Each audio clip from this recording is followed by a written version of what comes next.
Hi friends, இன்றைக்கி என்ன பார்க்க போகிறோம்னா கம்புக்கூழ் எப்படி செய்யறது பற்றி இன்றைக்கி பார்க்கலாம். ஒரு டம்ளர் அளவுக்கு கம்பு எடுத்துருக்கிறேன். 15 நிமிஷம் ஊற வச்சு நல்லா வாஷ் பண்ணி எடுத்துருக்கிறேன். மிக்சி ஜாரில் போட்டுக்கோங்க. இப்போ கொஞ்சமாக தண்ணி ஊற்றி மிக்சியில் அடித்து எடுத்துக்கோங்க. இப்போ பழைய சாதம் இருந்துச்சுன்னா அந்த சாதத்தில் இருக்கிற தண்ணி ஒரு செம்பு ஊற்றிக்கோங்க. இப்போ நல்லா கொதிக்க வச்சுக்கோங்க. இப்போ மிக்சி ஜாரில் அடித்த கொஞ்சம் கொஞ்சமாக ஊற்றி நல்லா கட்டி இல்லாமல் கிண்டிக்கோங்க. அடுப்பை சிம்மிலேயே வச்சுக்கோங்க. எந்த அளவுக்கு நம்ம கிண்டிக்கிட்டே இருக்கோமோ அந்த அளவுக்கு கட்டி சேராமல் இருக்கும்.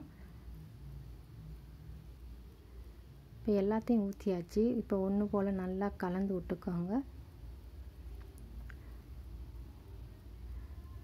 இந்த மாதிரி கிண்டி கிண்டி விட்டுக்கோங்க. இப்போ 1 டீஸ்பூன் உப்பு போட்டுக்கோங்க. இப்போ நல்லா அதையும் கிண்டி விட்டுக்கோங்க.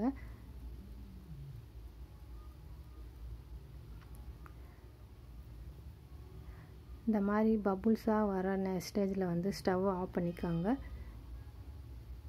நைட்டில் செஞ்சு காலையிலைக்கு நம்ம இந்த கூழை குடிச்சு வந்தால் ரொம்ப ஹெல்த்தியாக இருக்கும்.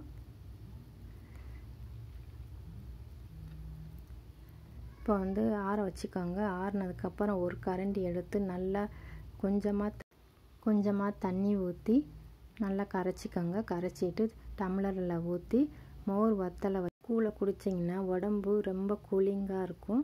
இந்த மாதிரி நீங்களும் வீட்டில் அடிக்கடி செஞ்சு குடிங்க. உடம்புக்கு அவ்வளோ ஆரோக்கியத்தை கொடுக்கும். அவ்வளோதான் ஃப்ரெண்ட்ஸ்.